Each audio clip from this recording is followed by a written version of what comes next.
प्राचीन समय की बात है। विंध्य पर्वत के पास एक छोटा सा गांव था जिसका नाम था शांतिपुर। यह गांव पहले बहुत सुखी समृद्धि वाला गांव था। सभी तरफ चहल पहल थे। सभी लोग सुख से जीवन व्यतीत कर रहे थे। लेकिन धीरे धीरे इस गांव पे संकट के बादल छाने लगे। खेतों की फसल सूखने लगी। पशु सब बीमार पड़ने लगे। रात के समय लोगों को अजीब अजीब डरावने सपने आने लगे।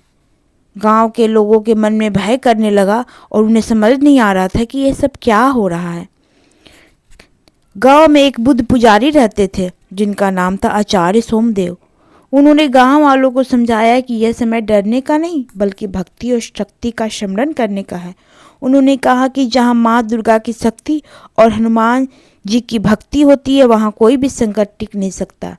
उनके कहने पर पूरे गांव ने मिलकर माँ दुर्गा की आराधना और हनुमान जी का स्मरण करने का संकल्प लिया। नवरात्रि का शुभ समय आया। पूरे गांव ने मिलकर मंदिर में माँ दुर्गा की स्थापना की और प्रतिदिन पूजा अर्चना शुरू की। साथ ही हर शाम हनुमान चालीसा का पाठ होने लगा। धीरे धीरे गांव में भक्ति और वातावरण बनने लगा। लेकिन 7वीं रात को अचानक तेज आंधी चलने लगी। आकाश में बिजली चमकने लगे। लोग घबरा गए और मंदिर में इकट्ठा होकर प्रार्थना करने लगे। उसी समय मंदिर का दीपक अचानक तेज जलने लगा और घंटियां अपने आप बजने लगी। मंदिर में एक दिव्य प्रकाश प्रकट हुआ और उस प्रकाश के बीच भगवान हनुमान जी का दिव्य स्वरूप दिखाई दिया। उनका चेहरा शांत और करुणा से भरा हुआ था। उन्होंने अपने हाथ ऊपर उठाकर गांव वालों को आशीर्वाद दिया और कहा कि जहां माँ की शक्ति का स्मरण होता है वहां वे स्वयं रक्षा के लिए उपस्थित रहते हैं। तभी माँ दुर्गा की प्रतिमा का स्वर्णिम प्रकाश निकलने लगा। ऐसा लगा मानो प्रतिमा जीवित हो चुकी हो। माँ दुर्गा का दिव्य स्वरूप प्रकट हुआ। उनका स्वरूप शांत सौम्य अपार शक्ति से युक्त था। उन्होंने कहा कि भक्ति और शक्ति एक दूसरे के बिना अधूरी है। भक्ति मार्ग दिखाती है और शक्ति उस मार्ग पर चलने की सामर्थ्य होती है। भगवान हनुमान जी की विनम्रता से माँ दुर्गा के सामने खड़े हो गए।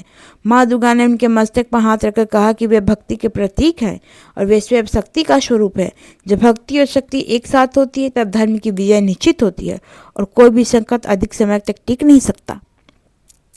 माँ दुर्गा और हनुमान जी के आशीर्वाद से पूरे गांव में दिव्य प्रकाश फैल गया। अगले ही दिन खेतों में हरियाली लौट आई। पशु स्वस्थ होने लगे। लोगों के मन में भय समाप्त हो गया।